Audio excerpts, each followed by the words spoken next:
Hello students, rank of a matrix, video number 6, welcome all of you. Elementary transformations do not alter the rank, video number 2. Elementary row transformations do not alter the rank of a matrix. Elementary column transformations do not alter the rank of a matrix. तो हम focus कर रहे हैं अपने आप को इस पर. Elementary row transformations do not alter the rank of a matrix. पिछले वीडियो में इसका 1/3 काम हुआ था और अब आगे चलिए.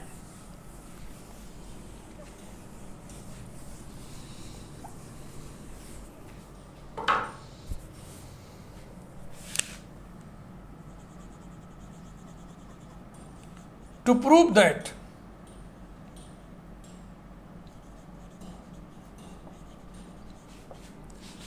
elementary row transformations do not alter the rank of a given matrix.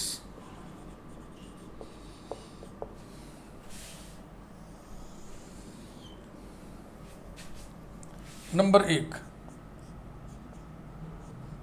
Ri interchanged by Rj does not alter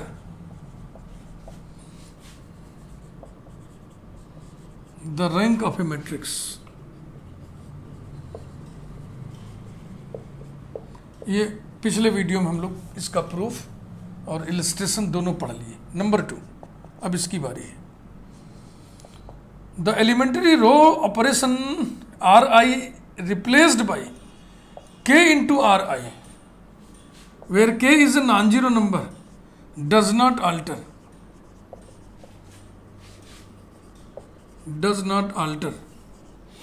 the rank of a matrix. ठीक, इसका प्रूफ हम लिखने जा रहे हैं.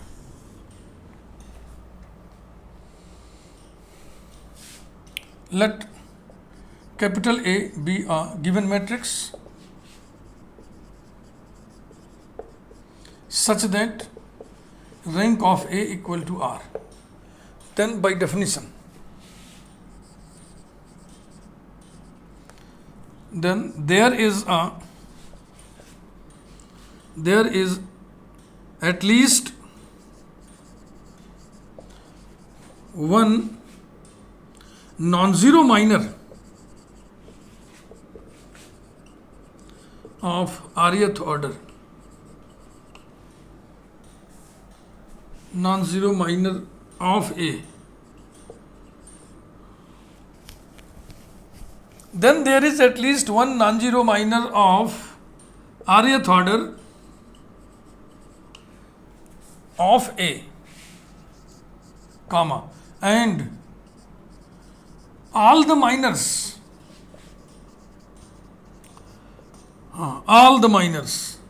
of R plus 1th order are 0. Let determinant A naught be any minor of R plus 1th order of A, then clearly determinant A naught equals to 0. फिर paragraph बदल लिखिए. Let capital B be equivalent matrix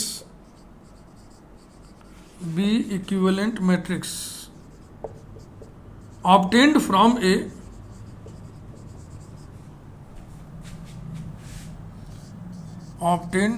A by applying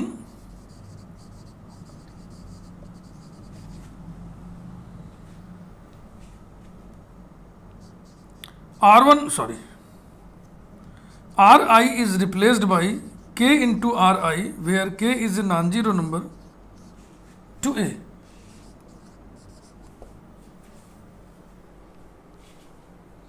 समझ बात आ रही है ना.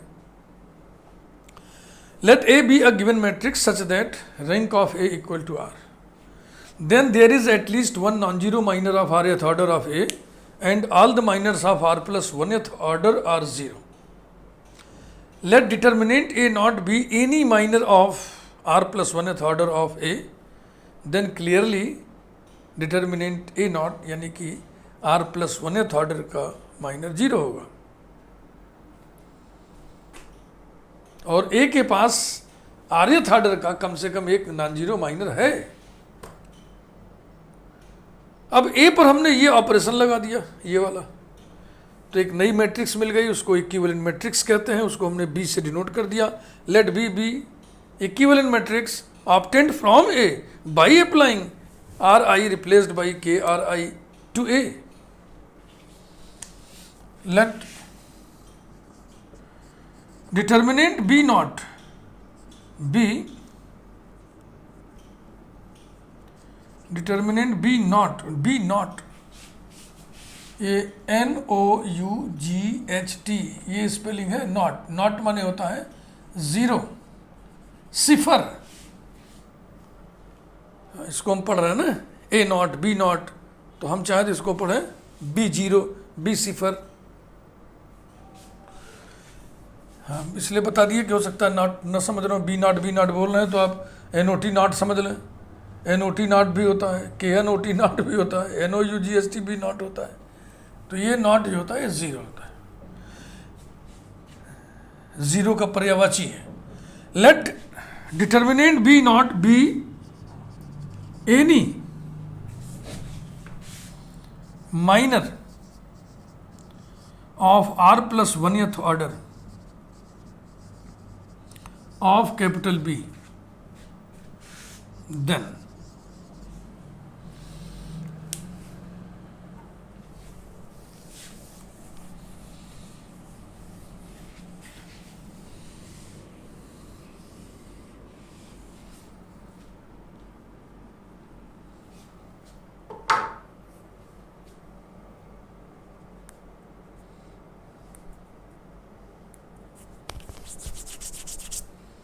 लिखा जाए determinant B naught is equal to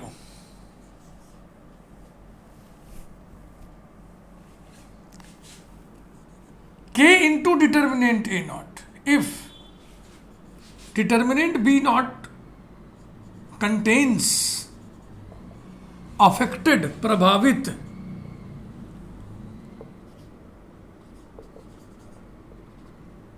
रो लिखेंगे, रोज लिखें, एक पंक्ति प्रभावित होगी, एक से अधिक पंक्तियां प्रभावित होंगी। देखो इसको देख के बताओ, सिर्फ एक ही पंक्ति प्रभावित होगी, कौन सी? ith रो। ith रो के एलिमेंट्स में k से मल्टीप्लाई हो रहा है, तो अफेक्टेड रोज मत लिख दीजिएगा पिछले वाले की तरह, अफेक्टेड रो, और ये बराबर होगा determinant A not if determinant B not does not contain the affected row। ये अब मैच्योरिटी अगर बढ़ गई हो तो आप फील करें, सोचें, एक मैट्रिक्स ए दिया हुआ है, उसके किसी रो में आपने के से मल्टीप्लाई कर दिया तो वही एक रो बदलेगा ना। फिर उस नई मैट्रिक्स को बी से डिनोट कर दिया, अब उसमें जो हम डिटर्मिनेंट बनाएंगे तो जो डिटर्मिनेंट बनेगा R plus 1th ऑर्डर का, अगर उसमें अफेक्टेड रो है के से मल्टीप्लाइड वाला तो के कॉमन ले लेंगे, तो फिर जो बचेगा वही तो बचेगा जो ए का डिटर्मिनेंट होगा। यही लिखा हुआ है। इसको अभी हम स्पष्टीकरण से स्पष्ट करेंगे, तब आपको ज्यादा स्पष्ट हो जाएगा। लेकिन उम्मीद की जाती है कि बीएससी में पढ़ने वाला बच्चा इतना मैच्योर्ड हो चुका होता है कि इन बातों को फील करे, तभी आपके सिलेबस में डाला गया है ना, तभी इंटरमीडिएट के सिलेबस में इसको नहीं डाला गया है।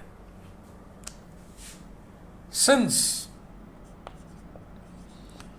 Determinant A not equal to 0 लिखे थे आप ना, आप लिखे थे डिटर्मिनेंट ए नॉट क्या चीज है? Determinant A not is any minor of r plus 1th order of A, therefore it is 0 because the rank of A is r. तो डिटर्मिनेंट A 0 है तो दोनों ही स्थितियों में इसकी वैल्यू 0 आ गई ना, therefore determinant B not equal to 0 in either case. And so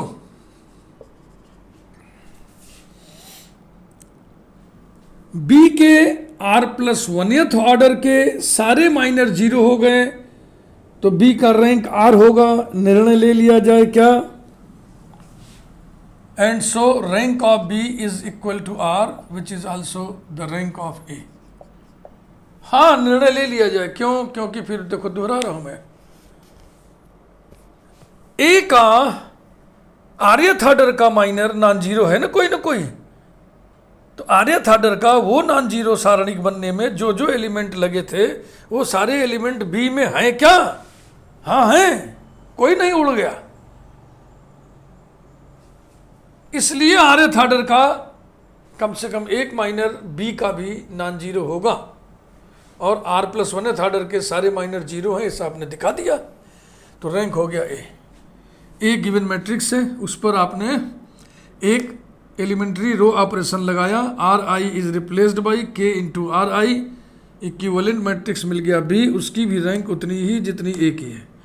इसका मतलब elementary row transformation R I replaced by K into R I does not alter the rank of matrix, equivalent matrices have the same rank. अब इसका स्पष्टीकरण ऊपर से लिखूंगा मैं इसको मिटा के, क्योंकि हमें फिर वही जगह चाहिए आधा आधा।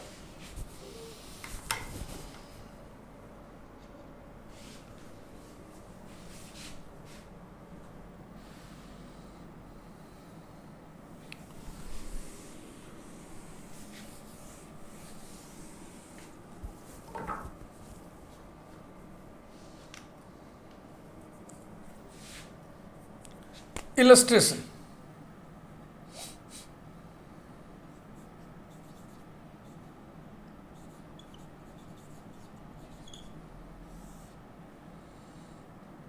Rank of A equal to 2, ऐसा एक मैट्रिक्स ए हम लिखने जा रहे हैं। 1 2 3 4 5 6, वही वाला लिख लेते हैं। 7 8 9 10 11 13 रो ट्रांसफॉर्मेशन है ना, कॉलम वाले में ना, तो कॉलम की संख्या बढ़ा बढ़ा के लिखेंगे जब इलस्ट्रेट करना होगा तब। ठीक है भाई? 1 2 3 4 5 6 7 8 9 10 11 12 है। थर्ड ऑर्डर के सारे माइनर जीरो होंगे, जैसा पिछले वाले में बताए थे आपको। Minors of third order R, क्रम से पहले इसको छोड़िए, फिर इसको छोड़िए, फिर इसको छोड़िए, फिर इसको छोड़िए, या पहले इसको छोड़िए फिर इसको, क्रम से ही काम करिए, नहीं तो एरर की गुंजाइश बढ़ जाएगी। डिटर्मिनेंट 1 2 3 4 5 6 7 8 9, इसकी वैल्यू आप कैलकुलेट करिएगा, 0 आएगा। 1 2 3 4 5 6, अब इस रो को छोड़िए, 10 11 12 इक्वल टू 0। फिर तीसरी वाले को छोड़ के लिखिए, डिटर्मिनेंट 1 2 3 7 8 9 10 11 12 इक्वल्स टू 0। फिर फर्स्ट को छोड़ के लिखिए, 4 5 6 7 8 9 10 11 12 इक्वल्स टू 0। अब इस पर एक ऑपरेशन लगा रहे हैं,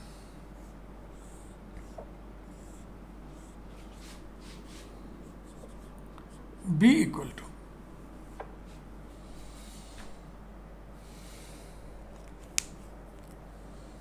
इस पर हम ऑपरेशन लगा रहे हैं।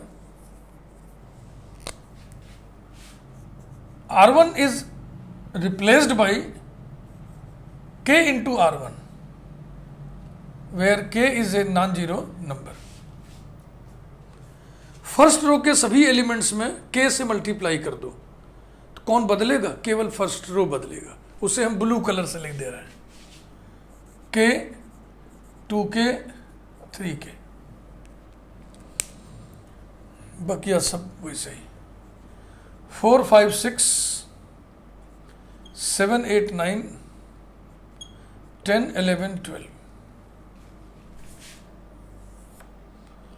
अब इसके माइनर्स लिखने जा रहे हैं, थर्ड ऑर्डर के minors of third order R, last वाली रो छोड़ के, लास्ट वाली रो छोड़ के लिखिए पहले K, 2K, 3K और 4, 5, 6, 7, 8, 9।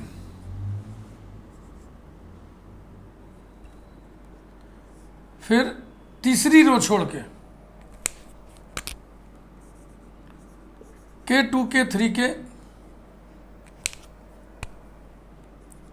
4, 5, 6, 10, 11, 12। फिर ऊपर से सेकंड रो छोड़ के K, 2K, 3K,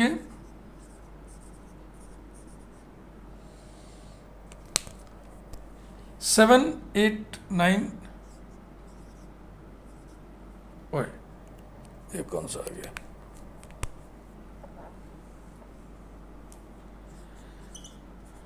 और 10, 11, 12 और पहली रो छोड़ के 4, 5, 6, 7, 8, 9, 10, 11, 12। अब इसमें देखिए दो वर्ग है, एक ग्रुप है इन तीनों का। कैसे कैसे सारणिकों का ये ग्रुप है? ये उन माइनर्स का ग्रुप है जिनमें प्रभावित पंक्ति है, जिसमें ब्लू लाइन है, और एक ऐसा है जिसमें प्रभावित पंक्ति यानी ब्लू लाइन नहीं है, ब्लू रो नहीं है ना?